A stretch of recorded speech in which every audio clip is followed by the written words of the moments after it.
언젠가 제가 그 월간조선에 보니까 현재 우리나라에 살아있는 사람 가운데 가장 물속에서 오래 살 수 있는 사람이 누구냐 하는 질문을 했는데 거기에 답이 노태우 전 대통령이에요.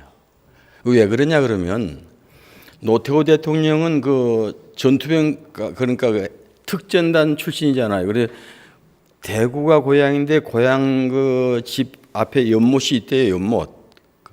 어려서부터서 연못에 들어가서 수영하는 연습을 많이 하고 수영하는 연습하면서 잠수해서 숨 안 쉬는 훈련을 많이 받고 특별히 특전단에서 숨 길게 쉬는 훈련을 많이 받아서 아무 장비 없이 그냥 물속에 들어가서 3분을 안 쉬도 산다는 이야기예요. 그러니까 그 기록에 보면 3분 넘으면 살 사람이 없다 그 이야기잖아요. 지금 진도 앞바다에 많은 희생자들이 지금 실종되어 있는데 예측하기로는 그 배가 5층인데 1층, 2층은 화물차고 3, 4, 5층이 객실인데 아마 4층에 한 80명 정도의 학생이 있을 거라고 추정하고 거리 오늘 오전에 가이드라인 줄을 5줄을 집어넣었어요. 5줄을 집어넣어서 줄을 타고 빨리 내려가서 수색을 하고 시신을 찾고 그런 작업을 지금 하고 있는 중입니다. 원하기는 이제 이 가이드라인을 타고 내려간 잠수부들이 좋은 성과를 얻어서 혹 모르지만은 사람의 생각과 기록을 초월해서 닷새니까 뭐 살아있을 가능성이 없겠지만은 그러나 한 분이라도 생還한다면 얼마나 감사한 일이겠습니까? 그보다 더 중요한 이야기는 이 가이드라인을 타고 내려가서 작업하는 잠수부들도 아무리 노력해도 별 성과가 없잖아요. 그러나 하나님이 내려주신 생명줄을 잡으면 분명하게 될 줄로 믿습니다. 원하기는 여기 계신 우리 모든 성도들이 부활의 주님이 내리신 생명줄을 꼭 잡으시고 큰 은혜, 큰 기쁨, 큰 복 누리기를 기원합니다. 뿐만 아니라 희생자들과 그 유족들과 그 모든 분들에게도 하나님의 구원 은총이 함께 하시길 기원합니다. 감리교 선교사인 스탠리 존슨이라는 사람이 아프리카 정글 숲속에 가서 선교한 일이 있었어요. 그런데 그 정글에는 여러 부족이 살아요. 그런데 가장 수가 많은 큰 부족이 살고 있었습니다. 그런데 그 부족 가운데 한 사람이 망나니가 있었어요. 아주 말 못할 망나니입니다. 그래서 말도 거칠고 행동도 전혀 정상 사람이 아니 행동도 너무 거칠고 사람을 때리기 좋아하고 또 마음에 안 맞으면 죽이기도 하고 그런 망나니가 있었습니다. 그런데 그렇게 못되게 굴던 망나니가 스탠리 존슨 목사의 선교를 받고 예수를 믿은 거예요.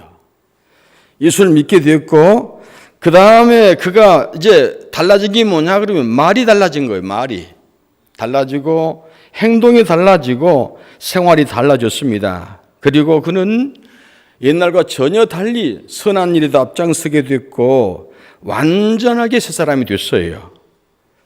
그래서 이 망나니에게 스탠리 존슨 목사가 별명을 하나 붙였는데 그 별명이 뭐냐 그러면 우리말로 말하면 뒤에 혹은 후에라고 하는 애프터라는 애프터 한번 따라합시다. 애프터.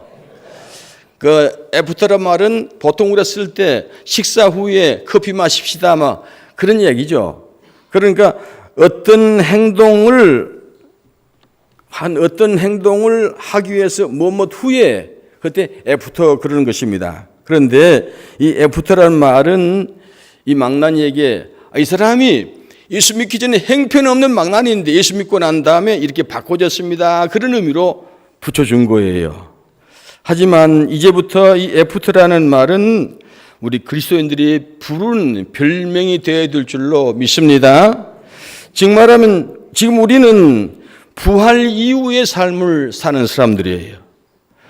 우리 예수님께서 부활 이후에 제자들에게 나타나셔서 주신 말씀이 오늘 본문 이야기입니다. 그리고 제자들에게 부활 이후의 삶에 대해서 말씀해 주셨는데 자, 오늘 우리 목사님 읽어주신 말씀을 통해서 부활 이후에 하나님은 우리에게 어떻게 하라고 하셨는지 한 이야기를 제가 세 가지 하겠습니다.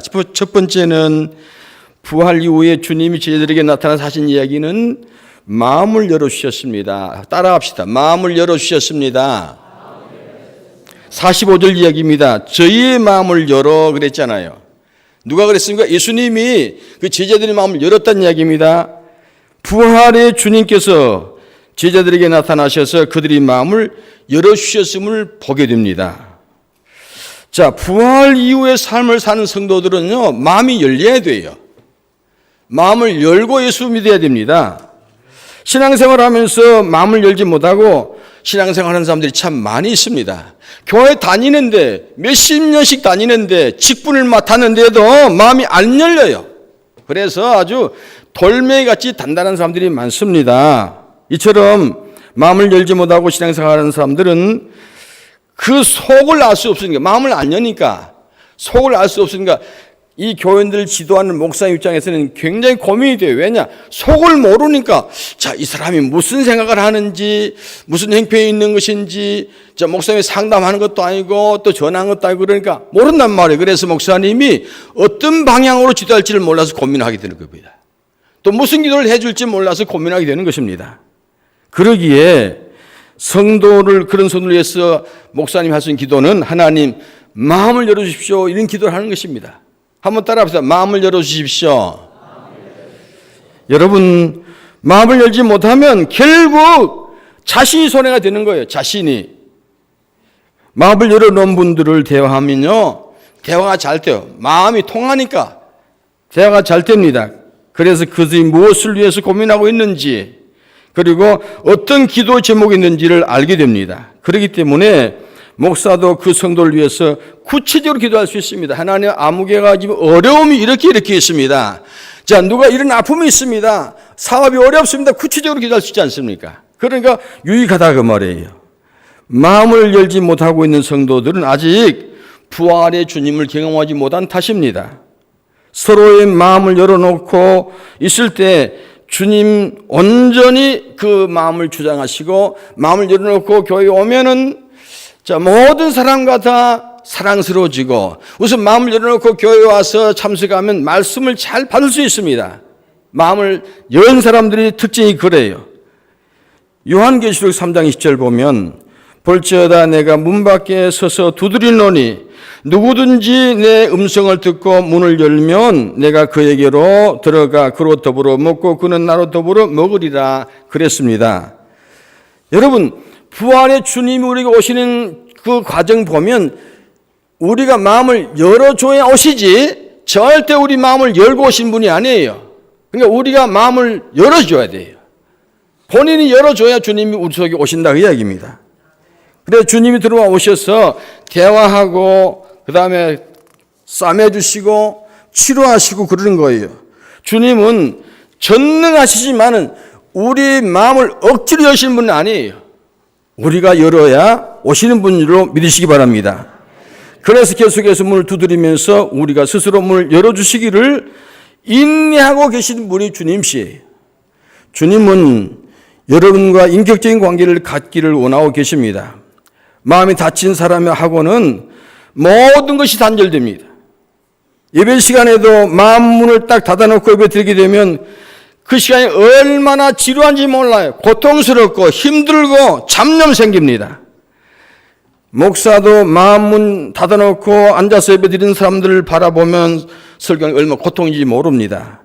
그러니까 보통 마음 문 닫아놓은 사람들은 자세가 그래. 고개를 딱 숙입니다. 눈을 감습니다. 설교를 보지 않으려고 그럽니다. 그거 뭐 앞에 다 보이잖아요. 고통스러운 거예요. 자, 우리 모든 성도들은 예배 시간마다 마음을 활짝 여시고 하나님 말씀 선포하신 목사님을 집중하시기를 주의 이름으로 부탁합니다. 이 시간만 그러라는 거 아니고 항상 그러라 그 말이에요. 그래야 돼요. 자, 이제 그러니까 마음을 열지 않으니까 기쁨이 없고, 마음을 열지 않으니까 은혜가 안 되고, 마음을 열지 않으니까 미움이 생기고 그런 거라 그 말이에요. 그래서 그저 모든 것을 형식적으로 교회 생활을 의무감으로 가지고 하기 때문에 별로 진전도 없고 성장하지 못하는 것입니다. 주님이 받지 않으신 예배를 통해서 어떤 은혜가 임할 수 있겠습니까? 그러기에 그들이 영혼이 불행한 것입니다. 자, 그럼 어떤 예배가 마음을 문을 연 예배겠느냐? 마음 문 열고 드린 예배 참석자들은 대체적으로 감격합니다. 그래서 은혜를 받고 눈물을 흘리게 됩니다. 그리고 찬송이 뜨겁습니다. 찬송을 열심히 합니다. 그러니까 이게 예배 전에 우리 찬양 팀들이 예배 전에 찬송하지 않아요. 그때 벌써 다 오셔서 찬송을 이미 부르고 그렇게 하시면서 예배에 들어가야 돼요. 그게 마음을 연 사람들이 자세예요. 그리고 마음을 연 사람들은 헌신이 있어요. 헌신이 있습니다. 내게 있는 모든 것 다 드려도 뭔가 들을 것이 없는가 더 생각해서 노력하는 자세가 바로 마음을 연 사람들이 자세인 것입니다. 그래서 예배 시간마다 마음을 연 사람들의 예배는 아멘이 넘치는 거예요. 아멘, 아멘 하는 거예요. 자, 우리 성도들 앞으로 마음을 활짝 여시고 아멘, 아멘 은혜 받길 주 이름으로 축원합니다. 주님 여러분 안에 들어와 계시도록 예수님을 모시고 살아가는 그런 자세, 그게 바로 부활 이후의 삶입니다. 우리 성북교 모든 성도들은 부활하신 주님을 만나서 그 아프리카 정글 속에 있는 망나니가 스테니 존슨이 목사님 말씀을 듣고 바꿔진 것처럼 우리 모든 성도들이 이 부활의 주님 만난 이후의 삶이 이렇게 바꿔졌구나 하고 새로운 모습으로 비춰지기를 주 이름으로 축원합니다. 두 번째입니다. 부활 이후의 삶을 살도록 예수님이 어떻게 했느냐 그러면 따라하겠습니다. 성경을 열어주십니다. 오늘 제자들이 마음을 열려지니까 따라 성경책이 열려졌다 그랬는데 46절 보십시오. 성경을 깨닫게 하시고 그랬지요. 성경을 깨닫게 하시고, 성경을 깨닫게 한다는 말은 성경이 열린다는 이야기거든요. 성경을 지식적으로만 아는 것이 아니라 성경 말씀의 내용을 영적으로 깊이 있게 알 수 있도록 하신다 그 이야기예요. 사실 성경을 알기로 한다면요, 제사장들이 얼마나 많이 합니까? 바리새인들, 서기관들이 얼마나 성경 박사들입니까? 그러나 그들은 성경을 알기는 아는데 지식적으로만 알았어요. 영적으로 몰랐습니다. 그렇기 때문에 실질적으로 메시아에 오신 예수를 몰랐던 거예요. 그 몰랐으니까 그들이 예수님을 죽이자고 앞장선 겁니다. 그래서 예수님 십자가 못 박힌 거 아니겠습니까? 결국 성경의 지식으로만 알고 영적으로 깨닫지 못했기 때문에 십자가 못 박는 그런 누를 범한 것입니다. 말씀을 깨닫지 못한 사람들은 아무리 좋은 설교를 목사님이 하셔도 깨닫지 못합니다. 그래서 그들은 계속해서 예수님이 말씀을 배반하게 되고 궁극적으로 예수님을 십자가 못 박는 행위를 하는 겁니다. 예수님처럼 이 땅에 많은 설교자들이 있죠. 그런데 예수님처럼 훌륭한 설교한 분들이 얼마나 있어요. 예수님이 가장 좋은 설교자요. 가장 좋은 말씀 전파자입니다. 그런데 그 예수님 말씀 보면 구구절절히 한마디 한마디 가슴속 들어오지 않는 말씀이 어디 있습니까? 예수님은 이스라엘 백성들에게 수없이 많은 말씀을 하셨고 설교를 하셨습니다마는, 그래서 마태복음 23장 37절에 보면 암탉이 그 새끼를 날개 아래 모험같이 내가 내 자녀를 모으려 함이 몇 번이나 그러나 너희가 원치 아니도다라고 깨닫지 못한 사람들을 지적한 적이 있습니다. 여러분 어떻습니까? 성경을 지식으로 알고 있습니까? 아니면 영적으로 깨달아 알고 있습니까? 우리가 마음을 열지 못한 상태에서 성경을 배우면 그처럼 위험한 것이 없습니다. 그것은 자신의 영혼을 망치불도록 남들의 영혼까지 망치는 아주 잘못된 결과를 가져오게 됩니다. 성경 내용이 자신에게 적용되어져야 됩니다. 언제든지 다른 사람에게 적용되어 남을 정죄하고 판단하는 그런 데 사용되면 안 되는 것입니다. 그래서 성경을 배울 때 이 성경을 나에게 적용시켜요. 나에게 뭘 하라고 그런 것인가? 이 말씀 지금 내게 어떤 것을 요구하고 있는가? 그렇게 하셔야지 성경 말씀 듣고 나서 아무게 그렇게 했으면 좋겠다. 아무게 이렇게 하면 좋겠다. 그렇게 하지 말라는 얘기입니다. 예배 시간에 말씀을 들어도 그 그 말씀이 하나님께서 자신에게 하신 영적인 깨달음으로 아멘 되어지는 것을 바라야 됩니다. 오히려 만약 이 말씀을 아멘을 받지 않냐고 그러면 시험이 되는 거예요. 시험이 돼. 오늘 저 소리는 목사님이 나를 지목하는 소리구나 하면서 공허한 마음으로 들을 수가 있는 것입니다. 더 이상 하나님의 음성은 들리지 않게 됩니다. 말씀이 열려져서 깨달음이 없으면은 말씀의 뜻을 모르니까 매사가 다 오해가 되는 거예요. 잘못된 생각을 하게 되는 것입니다. 말씀 깨달아지면은 자신이 변화되어지고 자신의 깨달음을 주시기 위해서 또 노력하고 기도하고 이런 깨달음이 전체에 있기 위해서 기도하고 그렇게 되는 것입니다. 부활의 주님을 만난 사람들은 성경을 깨달아 알아야 됩니다. 부활의 주님을 만난 사람들은 성경이 열려야 된다 그 말입니다. 성경 속에서 주님이 나에게 하시는 음성이 들려지게 되는 것입니다. 특별히 성경의 깨달음 속에서 가장 중요한 것을 깨달았게 되는데 오늘 46절 47절 보겠습니다. 이같이 그리스도가 고난을 받고 제3일에 죽은 자 가운데서 살아났을 것과 또 그 이름으로 죄사함을 얻게 하는 회개가 예루살렘으로부터 시작하여 모든 족속에 전파될 것이 기록되었으니 이란 말씀을 깨달았다는 얘기죠. 전에는 몰랐는데 왜 예수님이 오셨구나, 왜 죽었구나 그걸 깨달았다는 이야기입니다. 여러분, 이처럼 부활하신 주님을 만난 사람은 예수님이 고난 당하신 이유를 알게 되고 부활하신 이유를 알게 되고 부활 효과가 무엇이며 부활을 믿는 사람들이 어떤 상이 있다는 것을 알게 된다는 이야기입니다. 그리고 그 주님이 우리 죄를 용서해 주신 것을 깨닫게 되는 것입니다. 즉 말하면 성경이 무엇을 위해서 써졌으며 그 내용이 어떤 것인지를 분명히 알게 된다 그 이야기입니다. 그런데 이거 알게 되는 것이 내가 노력이 되는 거 아닙니다. 주님이 깨닫게 하신다 그 말입니다. 믿으시기 바랍니다.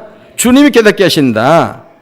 구약 성경을 읽어도 예수님의 이야기로 깨달아지는 것이고 신약을 읽으면서 구약 성취된 예수님의 모습을 깨닫게 되는 것이고 그리고 성경은 바로 누구를 위해 수록됐는가를 알게 된다는 이야기입니다. 그리고 그 내용이 무엇인지 분명하게 알게 된다 이 이야기입니다. 모든 성경이 한눈에 들어오는 거예요.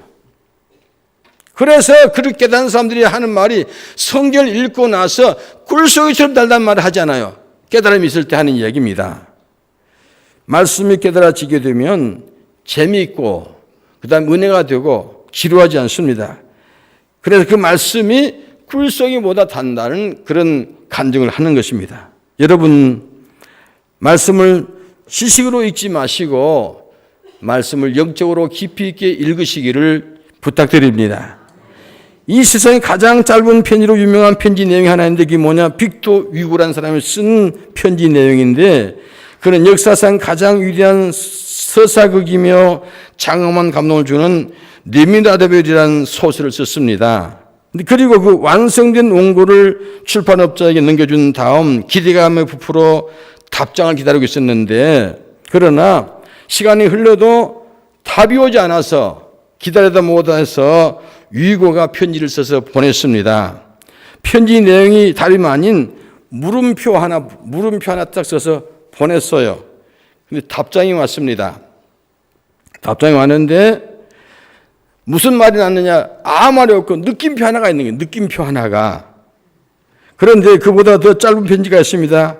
어떤 시인이 여행을 하다가 사랑하는 아내에게 자신이 시적인 감정을 다 적어서 장문 시를 써서 보냈습니다. 그런데 그만 편지 봉투에 편지지를 잘못 집어넣어서 실수로 백지를 집어넣었어요. 편지를 안 넣고 백지를 집어넣어서 보냈습니다. 그런데 그 부인이 백지인 편지를 받고 감동을 받았습니다. 우리 남편이 나를 얼마나 사랑하면 그 많은 글을 차마 쓰지 못하고 백지를 보냈을까 하면서 감격했다고 하는 것입니다. 남편보다 더 시적 감각이 풍부한 부인이죠.